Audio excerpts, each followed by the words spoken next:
Hey, this is Fred Smith with businessscaling.com, and I just want to go into the three effective communication strategies for everyday life. You see, once upon a time, conversation was really considered an art form. And you would think with the advance of the internet and the rise of social media, this would still be the case. But social media has created this false bravado in a lot of people.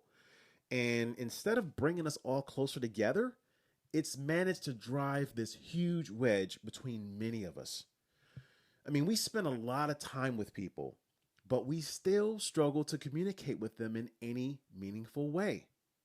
Does this ever happen to you?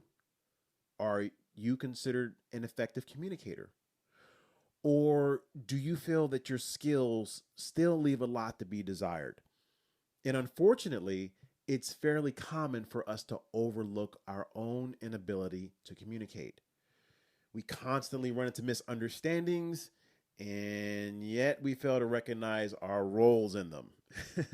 And it could all be down to miscommunication. So, with that in mind, let's take a look at three effective communication strategies for everyday life. And the first one is my favorite one. Let's just say somebody made you uncomfortable in either their words or actions, but you sidestep the problem and attempt to move on as though it's never ever happened. And this pattern starts to repeat. Somebody makes you uncomfortable and you brush it aside and then you move on.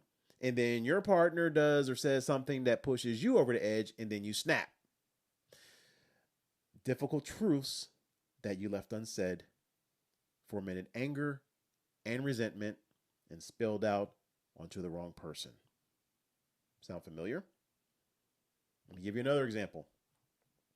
You think with your head, you don't put any emotion into what you're saying. I mean, your communication method makes sense, but to others, it seems cold. And others don't understand your motivation because you don't express it, so you're seen as aggressive or rude. And you've noticed that people avoid you, and it's difficult for you to make your voice heard as a result. Does that one sound familiar? Or how about this example? So your problem lies with one person, but you choose to communicate the problem to somebody else entirely. And the person you chose, they don't have any authority. So even though you got it off your chest, the problem's still unresolved. Or even this one.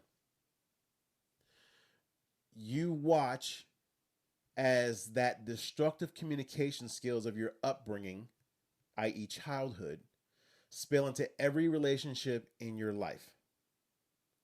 So at no point in time did you ask yourself why you communicate in the way that you do, or whether it's even effective or sometimes even appropriate.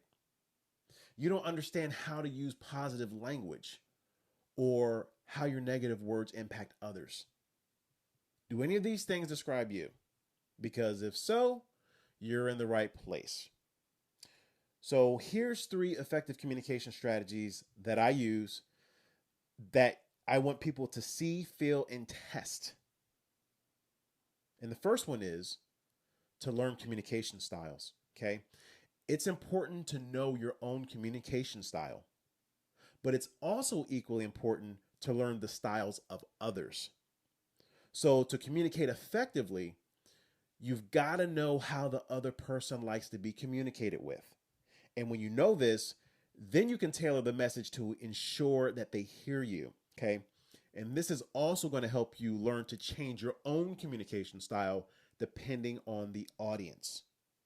So if you have difficulty figuring out somebody else's style, just ask them how they want to be communicated. Okay. The second one is exercising care and precision.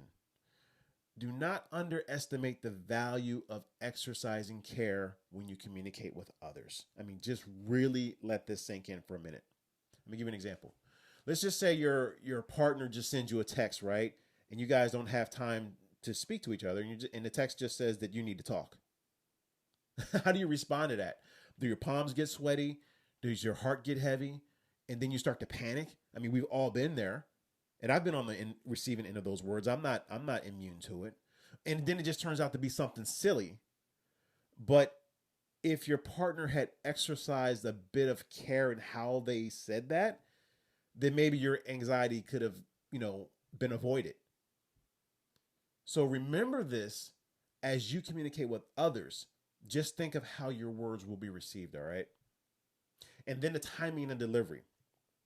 You got to be able to read the room and know when your delivery is missing the mark. You've got to be able to adapt. You got to roll with the punches and ensure, this is a big one, that the timing of your message is super appropriate.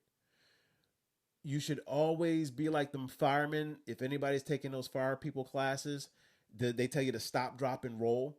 That's exactly what you have to do. You have to be able to have additional talking points prepared just in case if you need to pivot into a new conversation. So if you want to go a little bit deeper into this, then just go to www.businessscaling.com and then just join my Facebook group. And this is the kind of stuff that we'll go over, and we will chat soon with you.